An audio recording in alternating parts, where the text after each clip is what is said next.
Oh, welcome to the Awakened Pilgrim. Hope you're doing well, hope you've had a good day, and that I meet you at a time of peace and clarity. My name's Mark, this is the Awakened Pilgrim, and if this is the first time you are seeing me, it's welcome to the journey. Originally in 2021, I moved from Vancouver, BC to Mexico. I'm inspired to start a community. And the key thing about this community is basically establishing ourselves back to natural forms of living. And so today I'm just giving updates on the progress of the project, where we are, what are the struggles we're dealing with, and how we're dealing with them. So today is one of those days I just feel like it's kind of out of control, in the sense of the ball, or the initial inertia has been pushed, and whatever has been set and planned is in momentum and it's moving. And with Murphy's law, it's kind of whatever is going to happen is going to happen. So today I feel like it just get out of the way of the big rolling things, and just let it go, right? Let it move where it needs to move, and eventually we'll pick up the pieces afterwards sometimes. So that's kind of the feeling I have for today, really, like just not being too resistant of what happens and stop trying to control every little detail. But at the same time, it has been interesting the last week. A lot of synchronicities. I think the most important one that has found it clarity for myself is a little bit more on what biodiversity credits are. And I'll give you a summary of that in a minute. So I made a kind of like a Socratic dialogue prompt the other day, and I went through 35 questions with my other video, and it's at 4 hours almost, so I don't expect anybody to watch it, but I'll give a little summary. And with that said, we are still in the process of trying to move everything. We're in a location in Mexico that's close to the place where we're actually going to set up our project, and we're starting off just by creating a base camp, a place where we can get people to acclimate to the environment, get people to become harmonized, work together, figure each other out, learn more about the environment, learn about what are the things we need, and get ready, because once we go out to the actual property, then we're not going to be able to make errors. So this is kind of a testing ground where we can test things out and see if it works or if it doesn't. And so, but we are relocating to another, let's say, base camp. It's about 5 minutes away from here. We've been moving as much as we can with the vehicle that we have, but we really need a bigger truck, so we're working on that. And yeah, the push has come to shove, where we've told the owner that we're leaving. Everybody knows we're leaving. It's not something that we wanted to let linger in the air, because if they decide to make life hard for us, they can. Let's put it that way. We are at the mercy of the ejidos and the government and all sorts of actors that are participant in what we're doing here. So we just move forward one step at a time, with the grace of God, like being here with us, and we just take it stride by stride, day by day. But things have been working out. We've been figuring out some better contacts for contractors and that kind of thing. We do need electricity at this other site. It's not that there isn't electricity, it's just that there's constantly power outages and for days, and so we need like a UPS system. But at the moment we don't have the funding for that, or the truck we need to move. So we got us stuck at the moment, and it's a little bit frustrating. That doesn't mean that we stop there, because we are still progressing in the development of making making our little community co-op in the area. And we've already aligned with 2 other ejidos. So these are basically Indigenous controlled lands And so no one owns the property, but it is granted to for use. So in this way, they have been able to make sure that the land never gets sold privately and gets developed into something that may affect them later on, right? So this is a model that I think a lot of us can learn from, because a lot of us have left our heritage, right? A lot of our grandparents and their grandparents moved away from the farm to look for work in the city, and ironically, that's turning around. Slowly, more and more people are looking at ways of saying, well, how can I live without having to get a job that I work for pennies and then have to pay the bills? How can I sustain myself without money? And so many people are looking at just growing your own food, just building things out of the natural resources.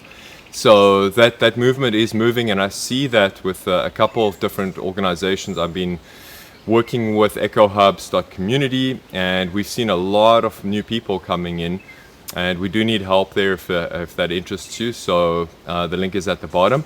And really what we're doing is we're designing a structure to help communities lay out the constitution, lay out the rules, and the purpose.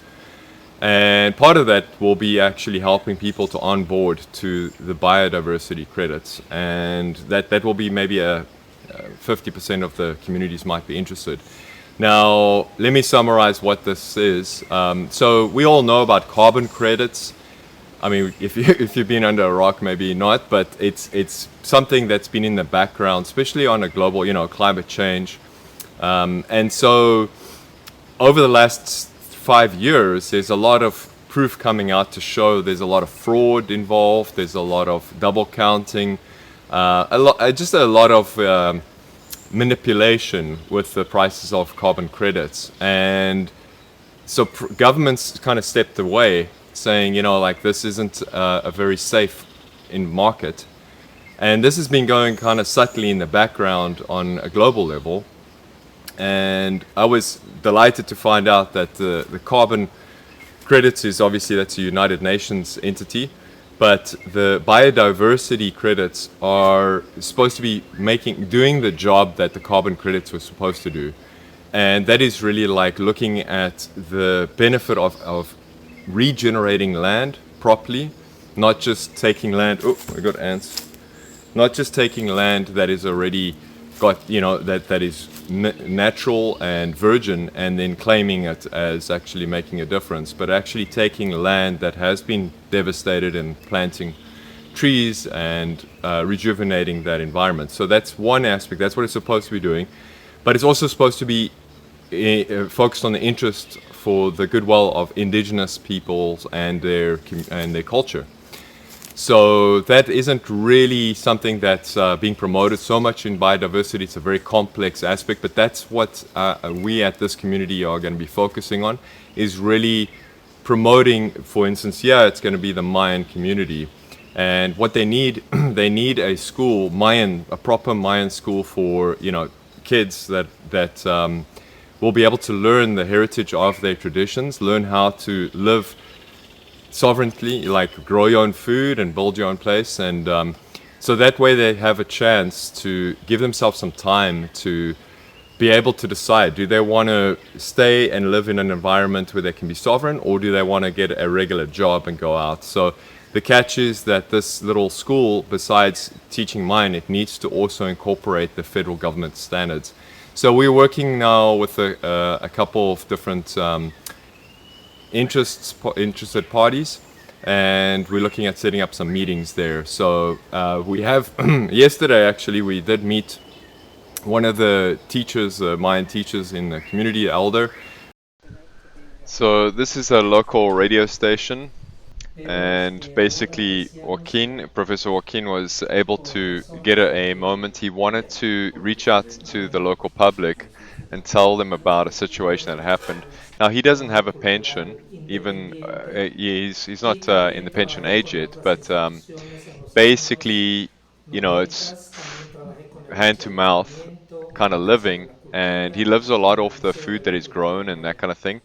And honestly, I don't really know how they survive, but they La do. actividad es And promoción what y he's doing, yeah, difusión is he's explaining y también to the local impartición de radio station cursos de that he wrote this cultura book, maya, no and solamente en la with that, he's got a escritura couple other items. actual, But what sino happened con la was escritura crítica, the material in traducción the de book was publicaciones. plagiarized Quiero by government officials or Actualmente teachers, estoy and they're using promoviendo it at la, school, but más he bien has un got material zero que es este compensation que for tengo it. a la mano que se And so llama he's reaching out to tell Koneshtanik everybody Mayatán, that que actually en lengua he wrote sureña that book and maya he's letting them know the traducido truth. al inglés, al italiano, al español.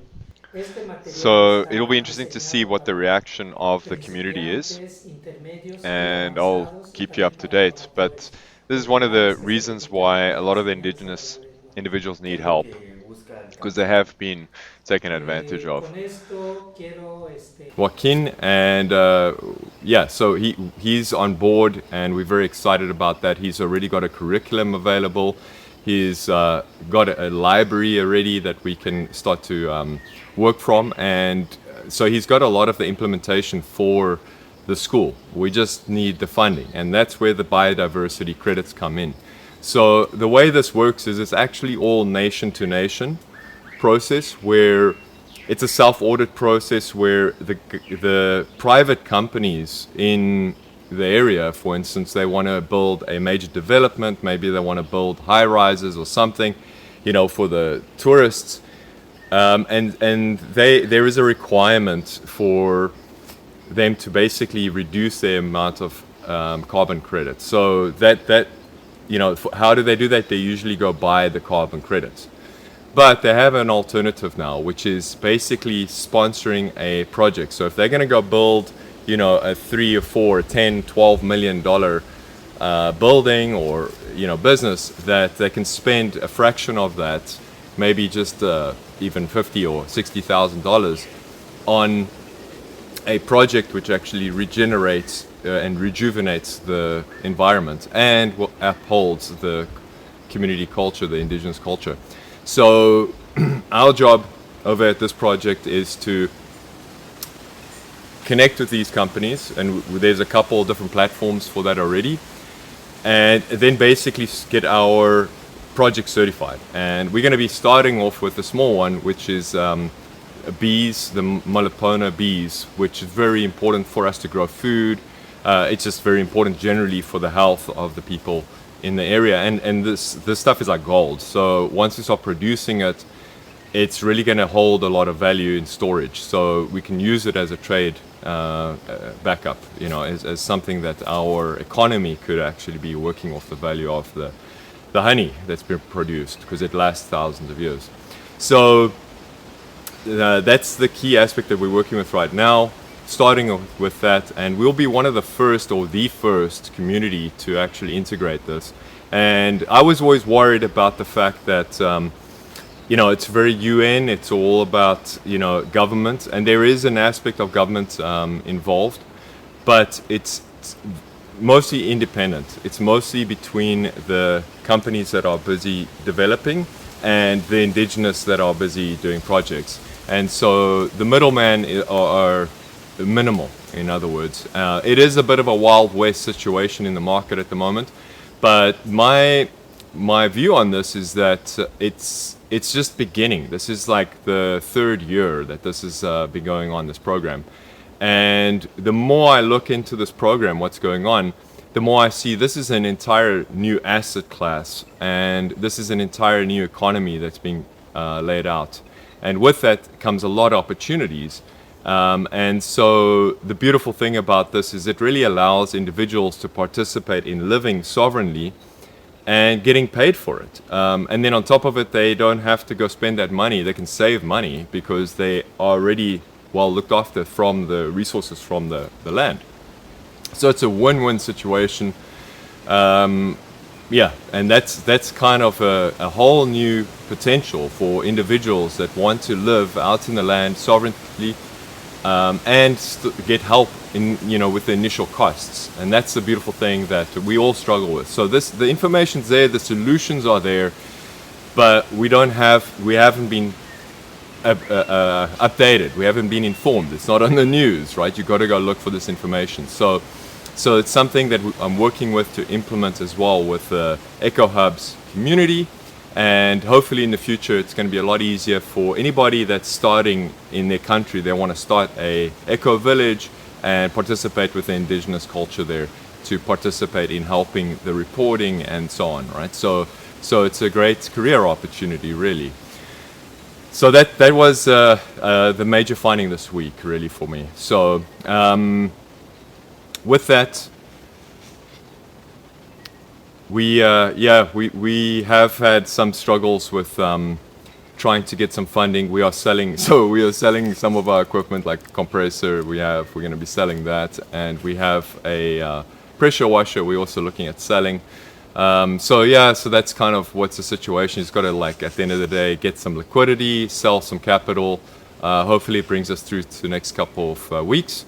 But the good news is, and I'll put some video footage in there, is that he's busy. Yeah. No, wow. So Javi's on the. I see the shit is full of roots and roots. So I don't even need to put nothing on it. Like. It's already got a lot of fiber. The work at our new base camp has been moving progressively with one of our members, Javi, and we've already started to get more ducks and get more chickens and clean up the place. And so this is something that's really exciting. That, you know, the owner of that property, Chano, is really excited for us to be there. And with that, he introduced us to. I mean, he's just full of surprises. So he was saying to us, yeah, you know, I've got this other piece of land that I've got a fruit forest in, and food forest garden. And we were like, tell us more. And eventually we went to take a look. Now we didn't get any footage, unfortunately, but we're talking about 5 hectares of just food forest garden, right? The problem is that it's been overgrown. It hasn't been looked after. And it's not getting, you know, the jungle is just kind of encroaching on the fruits and so on. So we need to clear it out. And I'm very excited to jump on and go there. But there's no electricity, there's no infrastructure there. It's just basically a big, 5 hectares of land with plants on it that are growing fruits. So, but this is perfect for us because it's something that manifestation, like I couldn't have planned that better. It's exactly what we wanted, is to be in a situation, especially considering, we don't really know when the food supply could be affected or shutdowns and this kind of thing. But now we know we have 5 hectares of food waiting for us to basically be protected and cultivated, and the bees need to be introduced there, and we need to plant flowers, lots and lots of flowers, so we need a nursery. So it's kind of like putting wind under our wings, and it's giving us a bit of fresh air to kind of see, well, things are already halfway there. So we just have to establish ourselves, and the sooner we can get to this next property, the sooner things will move forward. So that's where we are, really. It's kind of like getting the funding and working on that. Now, that said, below I'll put a link. We are looking for donations on the Mayan Bee Project, and there's also a link to the Autonomy course held by Richard Grove, and it was a life-changing experience for me, being able to connect with the network, the great minds involved there, and being able to clarify, like, what is really, like, the thing you can do, what is the power you can harness in making a decision with information you have, and how can you organize yourself to take action. And so that really helped me get to a point where I felt it's up to me. It's my decision. Whatever I want to do, it's up to me. Now, that said, of course, it's always easier said than done. But that's one of the reasons why I came down here. I left my job. I was getting a good income. And, at the end of the day, I felt that my life has got a bigger purpose, right? And I was able to tune into that. So that's why I'm here, and that's why we're seeing more and more people coming. There's a calling, there's an awakening happening where people are just saying they're done, they can't do it anymore, they can't play that game anymore, They just want life to be simple. They just, grow your food, get water, fresh water, and be able to have a place of shelter. Most importantly, though, is to be with community. So a lot of us that are finding ourselves in a situation where you don't have any funding in the bank, or no money, and you don't have, your work isn't really like fulfilling, and maybe you're in a negative environment at work, and you feel like I can't, I'm stuck, right? I'm stuck, and that happens. And it's a case of when you get to that point where your funds are so low that you can't move, you can't get on a plane, you can't put gas in the car, that is a problem. So it requires you then to kind of like bunker down harder, save some cash so you can get out of that situation. But the first thing to do really is to like stop paying for things that you don't need and just minimize everything and sell as much as you can. That's what I did. I ended up being in a situation very similar to that, and the best approach I had was just to sell as much as I can, give away, make yourself light, make yourself in a position of dynamic so that you're able to move when you see the opportunity. Get ready for that opportunity because it will come. You will get a chance to get out of that situation, but you need to be ready for it. And the hardest part is getting ready for it. So, but once you're there, it's going to be easy choice to make. So it takes time. It takes time to make that decision. And I'm here. You can contact me and I can help you through that process. And, it's something that you're not the only one. There are, thousands of people sitting in a situation where they're not sure. And we got food, we got water, we got it. Yeah. We got protection from the Ejido. So this is something that's very unique. And it's unheard of, and we have the ability to basically take people on at the moment, but that might not last forever. So that's our situation. I could go on forever, but I wanted to just say thank you for helping out, those who are helping, and thank you for your attention and keeping an open mind to your choices and really looking at the possibility of a whole entire way of living by getting involved with helping the indigenous cultures and supporting them. Okay, that is a viable career right now. So, all right, thank you for your attention. Lots of love. Take care. Stay strong.